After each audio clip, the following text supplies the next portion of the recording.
алаңға 5-інде бардым, площадьқа. 5-і мен мирный ретінде бардым, мирный митинг ретінде. Мен ойлаған жоқпын, сондай болатын. Мен бардым, біраз уақыт өтпей, сояқта атылдым. Оқ сол аяқ санға тиді да, қарынға тиген тимегенін білмеймін. Сол кезде мен есім жинамай қалдым, кетіп қалдым өзімнен. Мен 6-сында больницадан ояндым таңертең. После наркоза. 8-і бізді маска-шоу алып кетті. 8 сол сағат нешелерде білмеймін, кешке қарай алып кетті. Бізді алып кеткен кезде мен койкада жатқам, кроватта. Келді прикладпен он қабырға ұрды. Сұрады мен телефон, мен басына жауап басқашылап айттым, жоқ деп. Екінші тұрған кезде телефонын бердім. И айтты маған, сендерді түсіреміз астына қарай. И біз, мен сонымен елдермен астына қарай түстім. Бәріміз бір-бірден маска-шоу қолымыздан ұстап түсіріп отқан. Сол кезде түсіріп отқан кезде мен коридорда ұрды мені. Сол этаждан этажға түсіп отқан кезде тоже жақтан ұрды. И мені бір машинаға салды. Ол кезде қараңғы болып. Сол бізді машинаға кіргізді, түсірді, машинаға кіргізді. Машинада таяқ жедік. Біреу басын көтерсе или сөйлесе таяқ жей бердік басымыздан. Қарамадық, қарамасақ та таяқ жібердік. Бір-бірден кіргізе берді машинаға. Адам толды, и тағы 4 машина, по-моему, тағы тұрды адам жинауға. 1 сағаттай тұрдық сояқта. Мен ол кезде мен шофтарым болды. 10 аяқты шланга болды менде. После операции. Сол жинады адамды, сол. Потом бір жаққа апарды, бір жарты сағаттай ма тұрды. Бір жаққа апарды, біраз жүрді, бір тоқтап қалды. Мен сол кезде ойлағым, походу бізді ат тастайды, или бір жаққа көміп тастайды деп. Сондай ойлар болды менде. Бірақ олар біраз уақыт тұрды сояқта. Бір-бірімен сөйлесіп, сотрудниктер. Мен бір құлағым естіпейді. Бірақ алыстан естіліп тұрды. Анық емес. И бізді сол Си-18-ге апарды, бірақ біз ол кезде Си-18 екенін білмейміз. Бір 4-ші этажға апарған кезде, бізді машинаны түсіретін кезде, бізді жерге жатқызды, аяғымен басып тұрып. Жаттық біз. Біреулерді киімде болған жоқ, біреулер голый болды, біреулер памперспен болды. Әркімді әрқалай одежда болды. Менде түр кольцо болды, тәпішке болды. Үстімде медсестра берді, біреудің киімін. Сонымен келдім мен. Сол Си-18-ге келдік, бізді түсірді. Бәріміз жатқызып қойды, аяғымен басып. Лежать, не смотреть. Одан кейін бір-бірден очередьпен жаттық, күтіп, бір-бірден үстіне қарай шығарды, 4-ші этажға. Шығаратын кезде мен көрген нәрсем былай болды. Біреулер жатып шықты этажға, жатып шықты. Аунап. Біреулер жүре алмайды ғой, иә? Иә, жүре алмайды. Оларды боқтады, жүгір деп. Боқтаған айтпай қой, қалай боқтаған.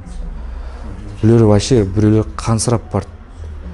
Мен шлангымен болдым, шофтарым әлі жазылған жоқ ол кезде, алғанда жоқ. Бірақ кішкене жүгірдім, бірақ жүгіре алмадым. Жүгірдім, тырыстым жүгіруге. Егер жүгірмесем, дубинкамен ұрар еді. Өз көзім алдымда көрдім, бір-екеуін ұрды. 4-ші этажға әрең жүгіріп бардым. Бірақ сол жүгіріп барғанша мен бәрін көрдім. Біреу отырып барды, біреу жатып барды, біреу там әрең жүгіріп барды, әйтеуір көрдім. Сол кезде біз 4-ші этажға мен көтерілдім. Мен отдышка болып қалды, мен дыхалка өшіп қалды. Тағы жүгір дейді, жүгіре алмаймын. Әрең жүріп бардым. Одан кейін бір камера кіргізіп жіберді сол 4-ші этаждағы бір комнатаға. оларда ана койкалар бар, 10 адамдық. Бізге айтты, ана койкаларға отыруға болмайды, жатуға болмайды деп. Тек полға жатасыңдар деп. Бізде полда мынандай кір болды. Осындай кірде біз жаттық. Біреулер голға жатты, біреулер вообще ештеңе болмады. Кейбіреулерінде киім болды.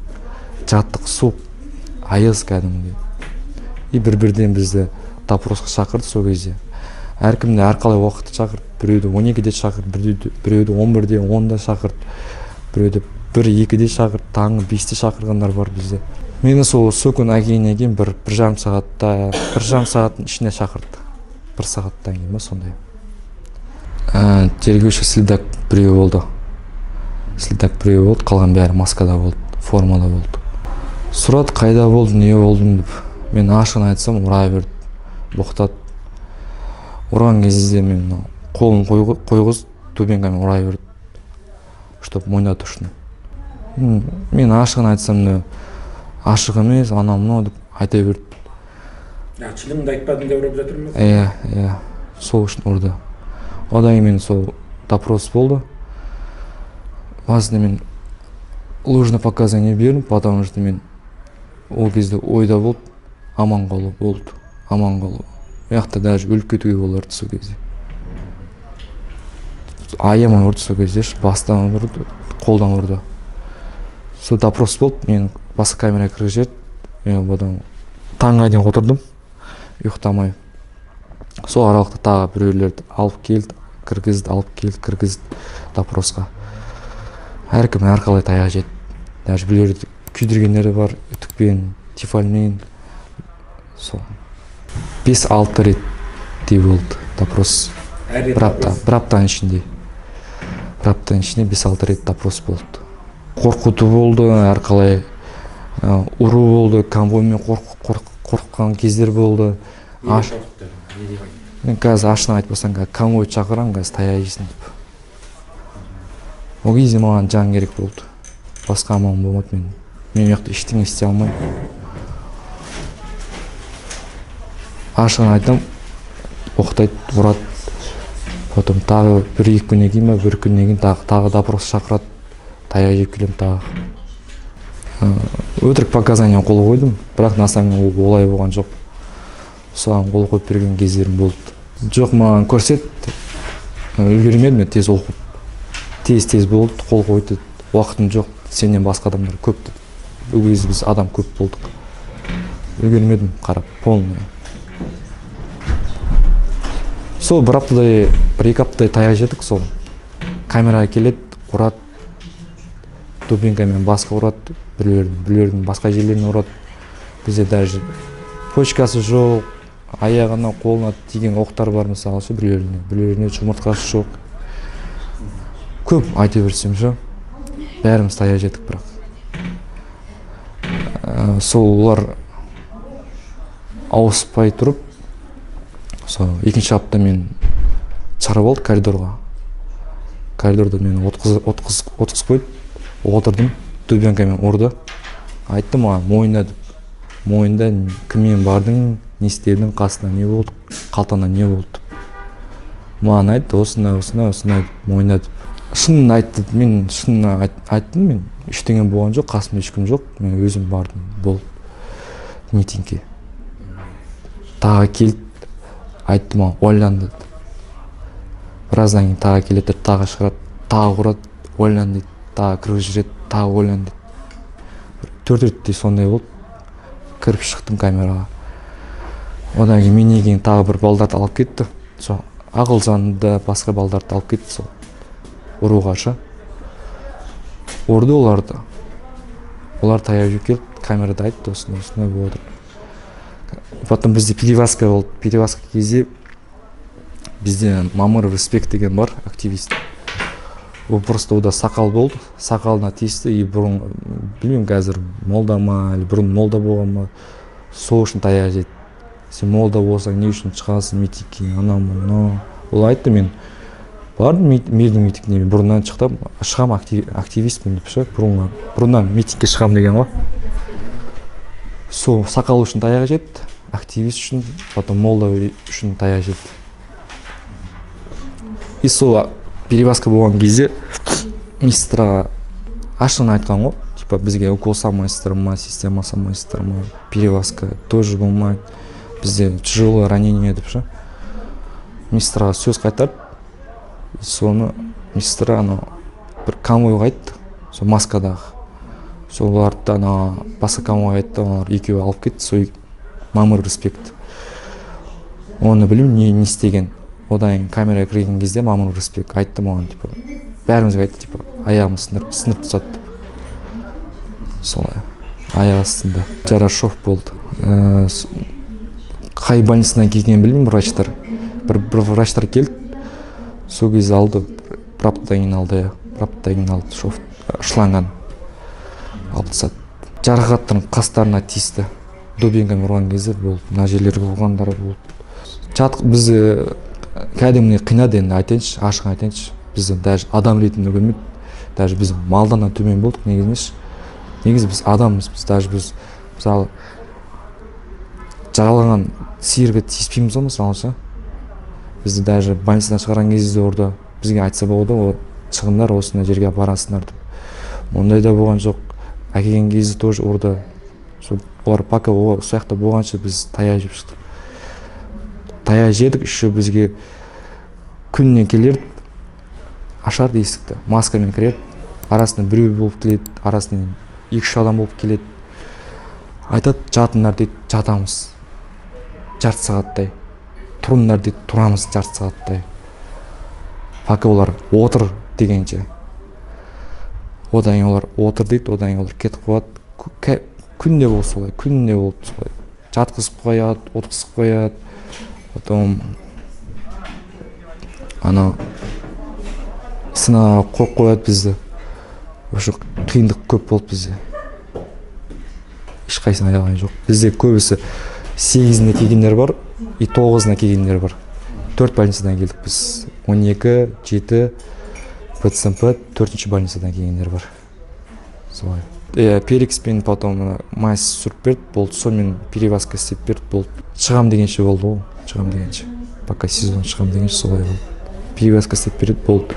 Укол система салып бермейді. Бірақ мен жалғыз еткем, мен денсаулығым жоқ. Мен жату, тұруым, отыруым қиыналам мен деп кәдімгі. Ішектегі шофтар жазылу қиын болды деп айтқан ғой. Маған қайта больницаға барып жатқызыңдар деп айтқан ғой. Маған айтты, сол жақта прокурор орыс кісі, атын білмеймін. Потом сол жақта медсестралар айтты, сенде бәрі нормально, анау-мынау. Олар білмейді, потому что өзім жаным өзімде. Мен өзім білемін, мысалы, ішінде не болып жатқанын. Айттым, қанша рет айттым, жатуым керек. 4-ші больницаға апарды. Обследование болды, рентген, анау-мынау, анализ болды. Алып келді сол күн. Тағы 12-ші больницаға апарды, тоже солай істеп, қайтадан алып келді.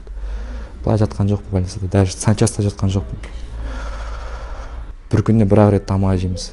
И то доширак әкеп береді, бір какой-то. Сол бір доширак 2 адамға. Біз камерада 10 адам болсақ, 2 адамнан бір доширак. Солай жеп жүрдік. Қараннан қара су. Басқа ештеңе жеген жоқпыз. Матрас 2 күнде болмады астымызда. Біз андай жылытатын турбада болдық, отырдық, қасында жылынып. Кімде қалың киім болды, соған қалың киім беріп отырдық. Каждый 5 минут сайын ауысып. Солай жылынып отырдық біз. Одан 2 күннен кейін бір матрастан беріп отырды. 10 матрас берді. 10 матрас астымызға 5 матрас төседік, үстімізге 5 матрас төседік. Солай жаттық, жылынып. Аямады. Оларды жатқызды, тұрғызды, ұрды. Кәдімгі любой уақыт келеді. Түнгі 3 ба, таңғы 2 ма, таңғы 8 ба, обедке 2 ма. Қарамайды, любой уақытта келеді. Любой уақытта біз ұрып кете береді. Біз ештеңе істей алмадық. Қазір мен ем алып отқан жоқпын. Қазір больницаға кіруде қазір қиын, мен жатуы да қиын. Мен скорый шақырғам, скорый келді, айтты маған. Сенікі старый травма, сені жатқыза алмаймыз деп айтты маған. Мен әліге дейін больницаға жата алмай жүрмін. Сылтау көп, мойнына алғысы келмейді ешқайсысы. Қорқады. Соны білемін. Старый травма, сендер ала алмаймыз деп. Сендер, менде температура болмайды, и давление болмайды. пациенттер сен саусың деп айтады. Толық жазылған жоқ, әлі маған ем керек, ем керек. Мына мысалы оқ деген жерім әлі қақсайды, сүйектер қақсайды, тіке баса алмаймын аяғымды, қарын, ішек жағы ауырады. Қиналамын, кәдімгі қиын маған негізінде. Бірақ былай сырттай қарағанда сау сияқты көрінемін, бірақ әлі мен жазылған жоқпын әлі. Мен ито больницада 2-ақ күн, 3-ақ күн жаттым, болды. Бесіне түстім, 8 алып кетті. Даже ояқта Санчесте бізге перевязка істеп берді, одан басқа ештеңе жоқ. Біреулер больницаға жіберетіндер жіберді, қалғандар қалды. Сол қалғандар қатарында мен қалдым. Олар айтады, медсестралар, сендерге басқа ештеңе істей алмаймыз, перевязкадан басқа. Укол салатындар салады, болды. Басқа ештеңе ем көрсете алмайды.